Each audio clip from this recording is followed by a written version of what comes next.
ကျမတို့ဒီကိစ္စအကြောင်းခဏခဏမေးပါတယ်သမရဖြစ်ချင်လားပေါ့နော်ဒါကဘယ်ကစတာလဲဆိုတော့ BBC အမေးဖြေတစ်ခုမှာBBC သတင်းတောက်တယောက်ကကျမကိုမေးတယ်သမရဖြစ်ချင်လားဆိုတော့ကျမဖြစ်ချင်တယ်လို့သမရဖြစ်မှာပဲကျမတို့လှုပ်ချင်တဲ့ကိစ္စတွေလုပ်နိုင်မှာကျမဟာနိုင်ငံရေးပါတီတစ်ခုရဲ့ခေါင်းဆောင်အနေနဲ့ဆိုလို့ရှိရင်ကျမတို့ပါတီကနေပြီးတော့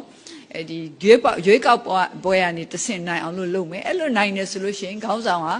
ဒီတိုင်းကခေါင်းဆောင်လည်းဖြစ်ဖို့ကြိုးစားတယ်ဆိုတာဒါသဘာဝကျတယ်ဆိုတော့သူကကျမတို့ပြောတယ်သူမေးမှုမှမြန်းမှုတဲ့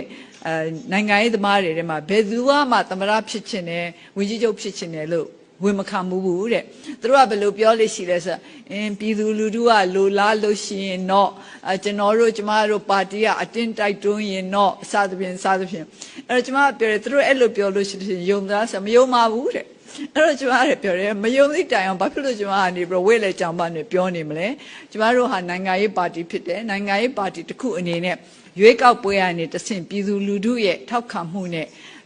အစိုးရအာဏာရဖို့ကြိုးစားတယ်ဆိုတာဒါသဘာဝကျတယ်အဲ့ဒီနိုင်ငံရေးပါတီရဲ့ခေါင်းဆောင်အဖြစ်နဲ့ဒီနိုင်ငံခေါင်းဆောင်အစိုးရခေါင်းဆောင်လုပ်ဖို့ဟာအစဉ်သင့်ရှိတယ်လို့ပြောတာလေသဘာဝကျလို့ကျမပြောတာပါဆိုပြီးတော့ဒီတိုင်းပဲကျမရှင်းပြပါတယ်